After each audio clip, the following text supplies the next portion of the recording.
small town with a very large imagination. Lay alone in his room with his radio on, looking for another station.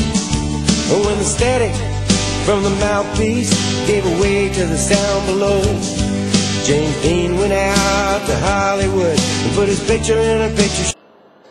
Un cordiale benvenuto dal vostro Daniele Scarampi al consueto appuntamento con Cinemax di Sensi e Vicinomi, la nostra consueta rubrica di cinema. Oggi ci occupiamo di uno dei film più attesi degli ultimi tempi e chiacchierati, ovvero The Spirit, opera ultima di Frank Miller, il grande disegnatore e padre, possiamo così dire, di Sin City, uscito sugli schermi nel 2006, e poi il colossal fumettistico 300, uscito un anno più tardi nel 2007.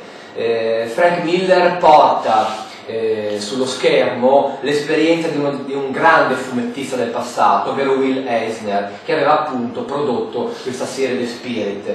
In sostanza la storia di un ex poliziotto che ritorna misteriosamente dalla morte nelle sembianze dell'eroe The Spirit, e questo cercherà di combattere il crimine nella sua Central City, che è un po' una sorta di Gotham City, tanto per fare un illustre paragone.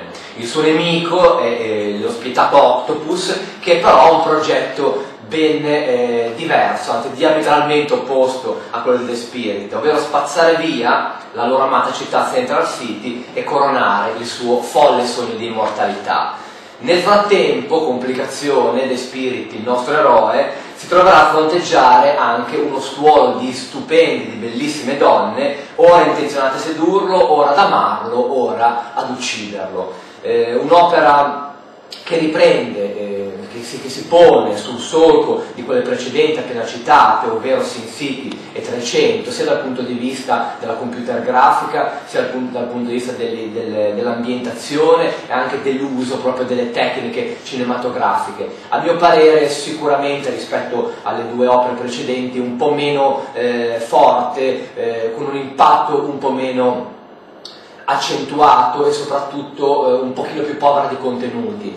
In altre parole, Miller riprende un po' i suoi cliché che avevano avuto, che gli avevano dato estrema fortuna sia come disegnatore prima che come cineasta in un secondo momento, e li ripropone sia dal punto di vista visivo ma anche proprio dal punto di vista contenutistico, perché molti dei temi cari già a Sin City e soprattutto cari a 300 vengono reimpiegati in questo nuovo The Spirit senza mutare nulla rispetto al passato. Quindi un giudizio a mio parere positivo, ma soltanto in parte, in quanto l'impatto visivo e sicuramente la forza del film fumetto rimane immutata, però come detto è un po' una riproposizione in qualche misura di cliché fortunati che non aggiungono però di fatto nulla di nuovo a quello che già Miller aveva fatto in passato. Con questo è tutto. Ci aggiorniamo al prossimo appuntamento con Cinemax o di Sensi e Vicinomi, la nostra consueta rubrica di critica cinematografica.